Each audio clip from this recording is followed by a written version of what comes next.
in conjunction with the IMF and the World Bank spirit is an extraction spirit, just taking, sucking from this country. You know, Simba, do you know a government is not supposed to extract? A government is supposed to give. A government is a good example of you reap where you sow. This government wants to reap where it has not sowed. Okay? You see, these state corporations are the modern days state, what would I call them? They are the only things left to be looted. There's no more huge chunks of land to be looted. So now they need to loot. I'm telling you, they are stealing from us on a broad daylight. This is theft we are looking at. And if we don't speak up, my friend, my son will ask me one day, hey, Daddy, you guy, you are such a coward. And that is why we will speak these things on air. Kama mbaya. You know, where I come from, there is a saying that says, fear. Fear is what keeps poverty in your homestead. If we keep fearing these people and telling them the truth, I am telling you, we are staring at the spirit of poverty in this country. Yes. Not just poverty, diseases, and death. Do you know there is, I don't know whether this is not a conspiracy theory, yes, but someone said by the year 2080 to 2090 there, Africa might not be inhabited by Africans. Yes. Maybe inhabited by other people. So it's like now the plan to exit and remove Africans from Africa, starting with Kenya, is in progress now. Mm-hmm. And that is why we need to stand up and fight for Mother Africa, yes, starting with Kenya. Mm-hmm. Simba, a government, let me give you a good example of what Kibaki did. And I will always use that man as the best economist, we ever had in this country. Yes. When he took over power, he made policies and he made road infrastructures that carried the policies that he put in place, such that in his presidency, his cow was producing enough milk. 8 years of Uhuru Kenyatta Muigai, the president, former president, was sustained by Kibaki's infrastructures and policies. Okay, that is how the economy was good. The last 2 years of Uhuru Kenyatta Muigai, when he gave us subsidies and when he adopted Kibaki's economic models and the policies of tax cuts and tax reliefs, that is when he collected the much revenue.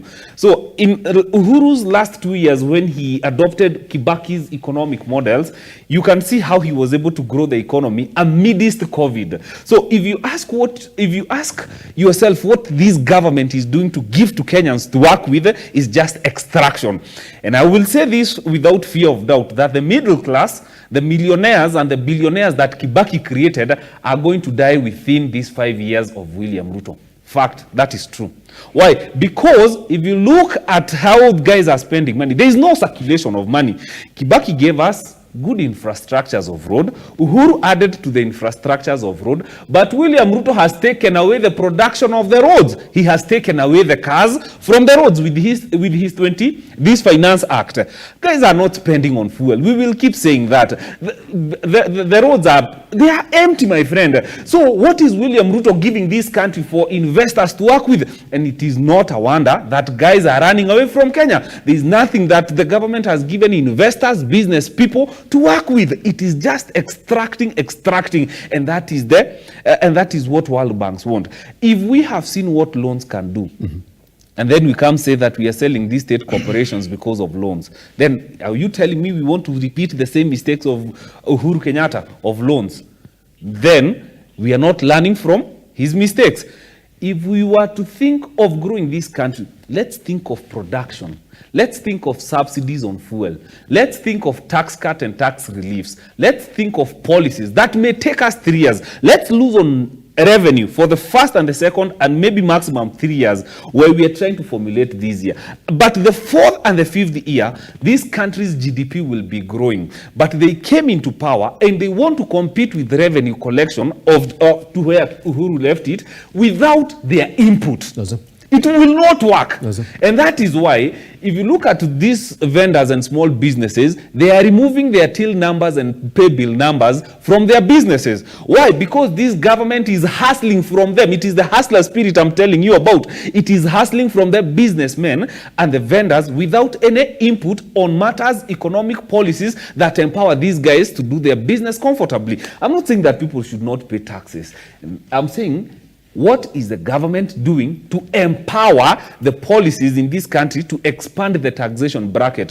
If today, Simba, you have 100,000, you are most probably going to spend that money on your daily hustles without thinking of investing that money, because you are wondering, where do I put up an investment? If you look at our shares, they are dropping like a bird from the air that is dead. Nothing is working in this country, and that is why we are saying, as the people of this country, we need now to realize what is happening. Things are not as rosy as we thought, and that is why this government cannot continue speaking the same language they spoke when they first took power. We have been patient enough with them for almost 13 years. By the way, Simba, you know, I was very vocal with saying that the president is okay. He needs to travel around the world. Let me finish this. William, I want us to go on a break. But once we come back, because we're out of time for this particular segment, I will give you that chance to clear that quote. But I'd like us to go on a break with this particular quote, by the way. This is according to Kimani Ichung'wa, who was saying that I've heard them say that KICC is being sold.